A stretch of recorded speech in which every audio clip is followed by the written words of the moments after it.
Let me give you just a few tips on time management essentials.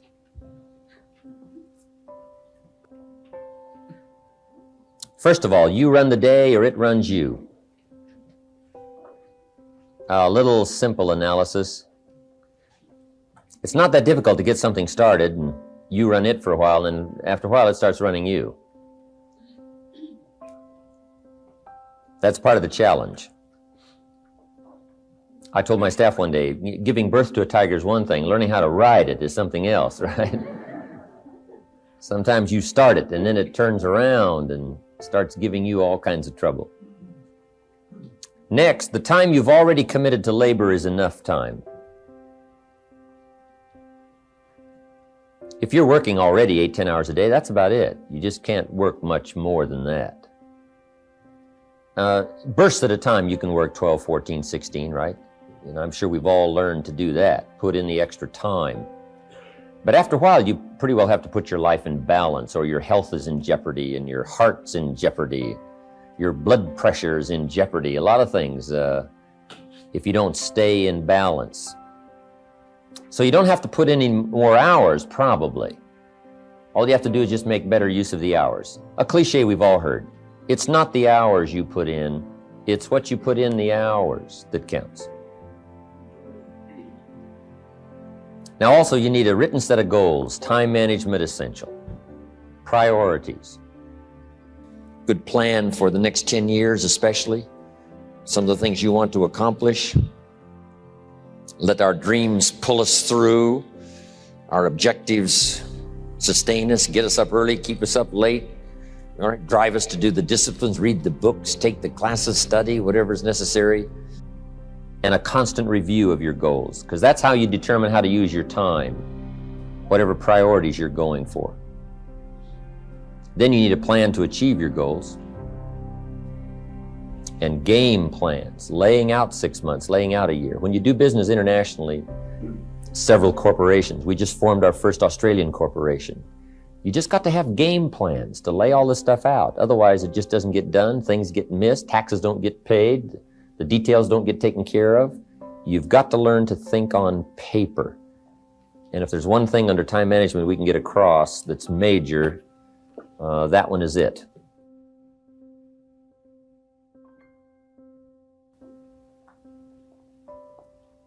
Another key is learning to separate majors from minors. That's high on the list. Making sure you don't spend major time on minor things.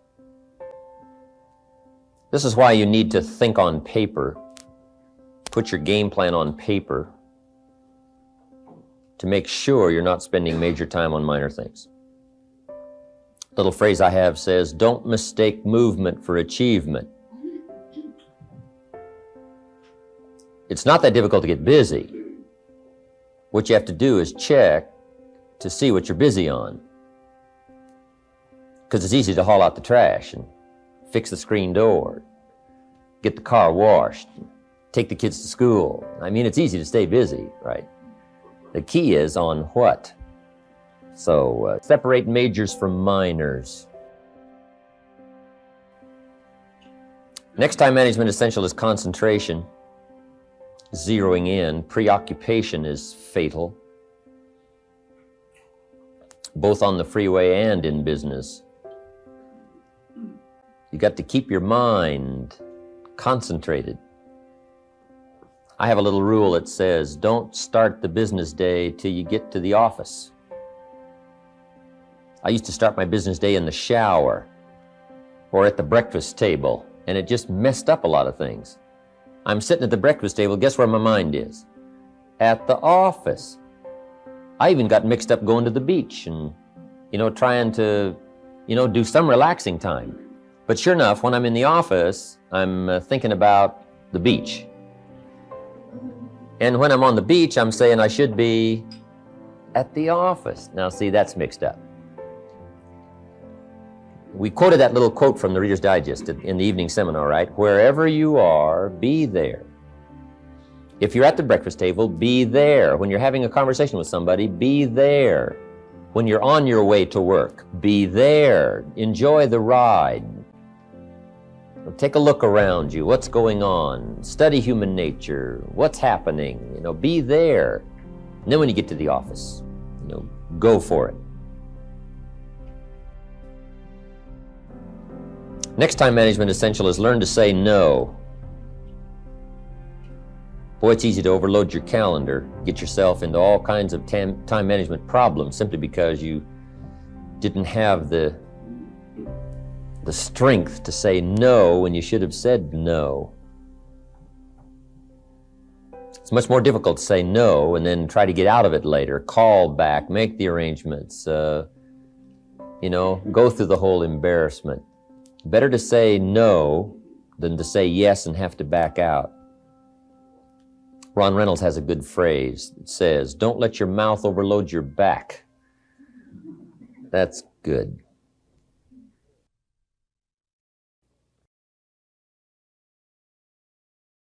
The next time management essential is when you work, work, when you play, play. That one I learned the hard way. See, if you're going to put in a day, just put in the whole day. And if you're going to take some time off, take it all off. Right? Take the whole day off. If you're going to work a day, work a good, long, hard day. If you're going to play, play, play all day. Either work all day or play all day. Because guess what? If you're gonna knock off at 3 and go play, guess what you're thinking about all morning? Right? Knocking off at 3 o'clock. I mean, it just, it's one of those things. It's hard to zero in, on something and make it productive if you're making plans to do something else. Now, part of this depends on what you do and depends on your work schedule and the job you have and the business you have, right? I understand that. Everything we're talking about these 2 days needs to be altered and monitored and worked around to fit your particular situation. I understand that. I have a builder friend of mine up in San Jose. His name is Peter Paulson. Peter's got it down pat. Peter works a week and takes off a week. That's the way he's got it arranged. He's a builder. Now, it's kind of clever, though. See, he works 5 days, takes off 9.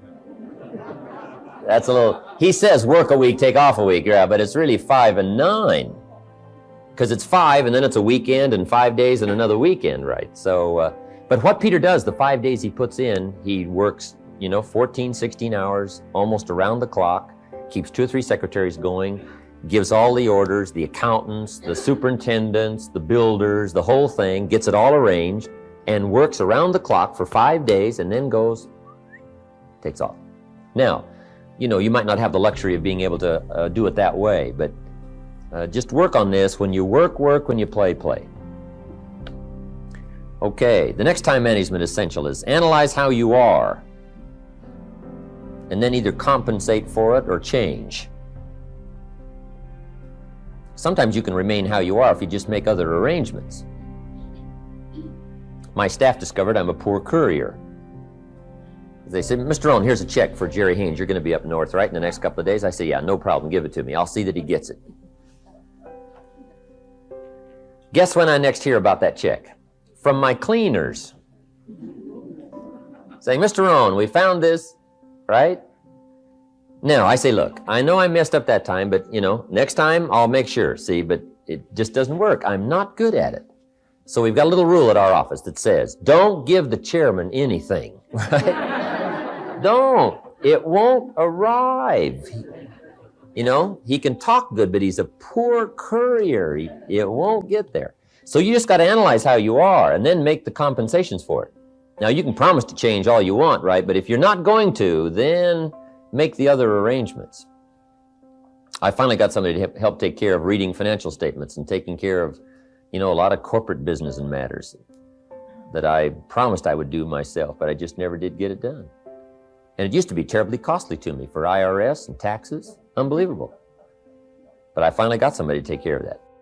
So if you're not going to change, if you're not going to do it, even though you promise yourself year after year, just then make arrangements to see that it gets done. So analyze how you are. If you're good at bookkeeping, then keep your books. If you're not, just don't keep promising. Just drop off all that mess, twice a week or once a month in somebody's lap and say, "Here, figure this out and I'll pay you to do it." Sometimes for $100 a month or something, $50 a month. Somebody will just, calculate a lot of stuff for you. Just save yourself all the grief of promising, and never doing it. So analyze how you are. That's very important. Next time management essential is beware of the telephone. Beware of the telephone, a useful tool, but it can also get you into trouble. So you got to watch the telephone on time management. Here's one way to use the telephone. Make sure you make an agenda before you make a call. Make a little list of what you're going to talk about before you call. Don't try to think and call out of your head. But if you don't have this agenda, you wander around, talk about all kinds of things that probably aren't essential. And then you have that, at the end of the telephone conversation, you say, let's see, there was something else I was going to talk to you about. I can't think of it right now. If I think of it, I'll call you back. See, you just, great time waster. Also, when you make an agenda, it's really great when you come back to recall the conversation. Remember we talked about doing these 3 things? You say, no, we didn't go over that. Say, well, let me see. Oh, yeah. There it is in my log, the agenda of the telephone conversation.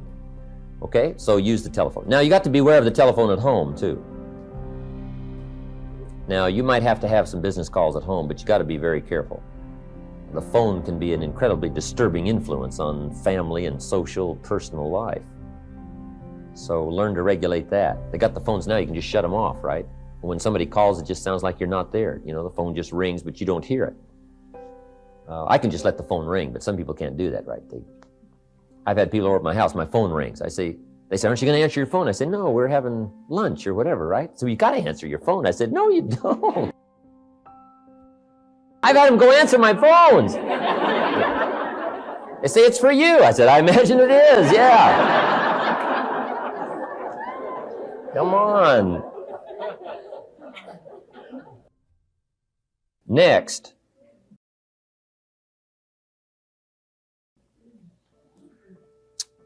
Time management essential is have a certain time to solve problems. We found that helpful, especially in the business world. We say problems after 3. Just set them aside. Now, you don't ignore them, but you just set them aside in a certain time frame. All the problem calls, you just call back after 3 o'clock and just go right through them. Now, also, in setting them aside till 3 o'clock, problem comes in at 9 o'clock. And you say, hey, 3 o'clock, Mr. Rohn's going to get on the phone and make all these problem calls, right? Call back all these answers. Guess what usually happens between 9 and 3? Somebody calls back and says, hey, tell him not to call. We've already got it worked out. But see, if you take that call when it comes, sure enough, now you got to spend time. We learn in sales training. People ask questions. You say, hey, save that till training class. Bring that question to training class. You just learn those time-saving things so you don't have to cover the same things with each person. Okay. Next on time management is read all the books.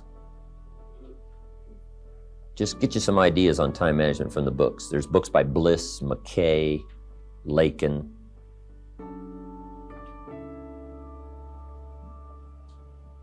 Because that's where you get the answers. Because everybody's got tailor-made situations that need different answers. So just read them all. Some of them's got some kind of weird stuff. Right? If you're weird, do the weird stuff, right?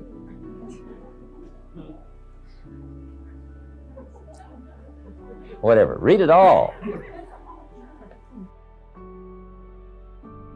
Next time management essential is be more alert. Part of the alertness is not only what's going on, but also be alert to looking at all your present procedures. You may have some old outdated procedures, stuff you've been doing for 5 years and it's taken 10 hours instead of 1.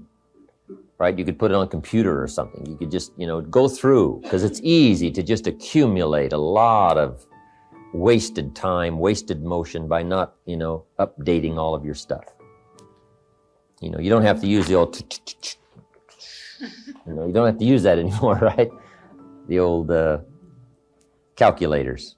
They got the neat, easy stuff, right? Just go through and make sure you're not bogged down with some old, antiquated stuff that's wasting a lot of time.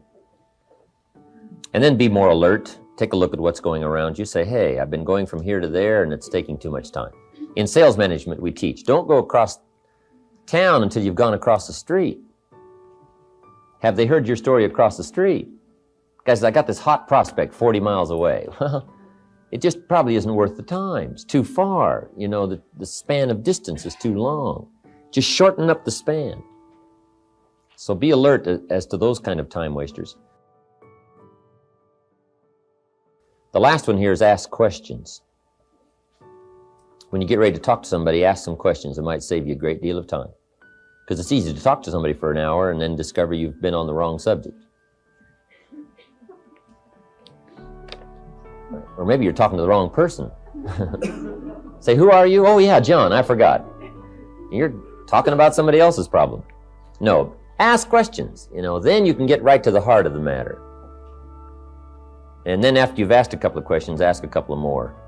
Because you can ask somebody, hey, what's wrong? It's not going well, what's wrong? Guy says, well, I can't seem to get at it. And then you just go on, here's how you ought to get at it and so on, when that's not really the problem. Most people at first don't disclose the real problem. Make sure you learn that in management. Most people at first don't disclose the real problem. They disclose the surface problem. Sometimes the real problem is the problem.